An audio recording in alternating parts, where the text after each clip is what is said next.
சங்கீதம் 1. இதன் வரலாற்று பின்னணி மற்றும் முக்கிய செய்திகள் என்ன? சங்கீதம் 1 என்பது முழு சங்கீத புத்தகத்திற்கும் ஒரு நுழைவுவாயிறு போன்றது. இது மனித வாழ்வின் 2 பாதைகளை, நீதியின் பாதை மற்றும் துன்மார்க்கத்தின் பாதை, தெளிவாக ஒப்பிட்டுக் காட்டி, உண்மையான மகிழ்ச்சி எங்கே இருக்கிறது என்பதை விளக்குகிறது. இந்த சங்கீதத்தை எழுதியவர் யார்? இதன் ஆசிரியர் பெயர் குறிப்பிடப்படவில்லை என்றாலும், பல வேதாகம அறிஞர்கள் இதை எஸ்ரா அல்லது தாவீது ராஜா எழுதியிருக்கலாம் என்று கருதுகின்றனர். சங்கீத புத்தகத்தை தொகுத்தவர் இதை முதல் பாடலாக தேர்ந்தெடுத்தார். தலைப்பின் விளக்கம் மற்றும் பயன்பாடு.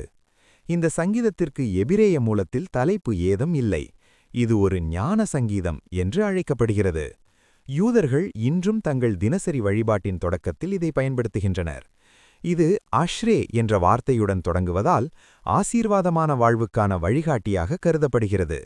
குறிப்பாக, வேதத்தை வாசிப்பதற்கு முன்பாக ஒரு மனிதன் வேதத்தில் எப்படிப்பட்ட ஈடுபாடு கொண்டிருக்க வேண்டும் என்பதை நினைவூட்ட இது வாசிக்கப்படுகிறது. வரலாற்று பின்னணி.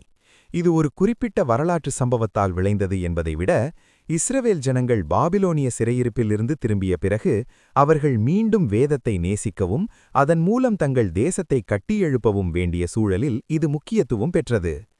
எஸ்ராவின் காலத்தில் இஸ்ரவேல் ஜனங்கள் தேவனுடைய நியாய பிரமாணத்தை, அதாவது வேதத்தை மறந்து போயிருந்தனர். எஸ்ரா ஜனங்களுக்கு வேதத்தை வாசித்து விளக்கியபோது அவர்கள் தங்கள் பாவங்களை உணர்ந்து அழுதனர். நெகேமியா 8:1-12 வரை. அந்த சூழலில் வேதத்தை தியானிக்கிறவன் எப்படி ஆசீர்வதிக்கப்படுவான் என்பதை வலியுறுத்த இச்சங்கீதம் முதன்மைப்படுத்தப்பட்டது.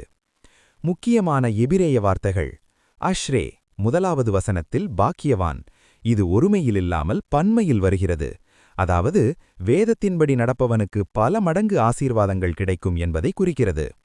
ஹகா 2வது வசனத்தில் தியானிக்கிறது. இதற்கு முணுமுணுத்தல் அல்லது சிந்தித்தல் என்று பொருள். ஒரு சிங்கம் தன் இரையை கவ்விக்கொண்டு மெதுவாக உருமுவது போல தேவனுடைய வார்த்தையை திரும்பத் திரும்ப சொல்லி ரசிப்பதை குறிக்கிறது. மிக முக்கியமான செய்திகள். தவிர்க்க வேண்டியவை. துன்மார்க்கருடைய ஆலோசனை, பாவிகளுடைய வழி, பரியாசக்காரர் உட்காரும் இடம் ஆகிய 3ஐயும் தவிர்ப்பவனே பாக்கியவான்.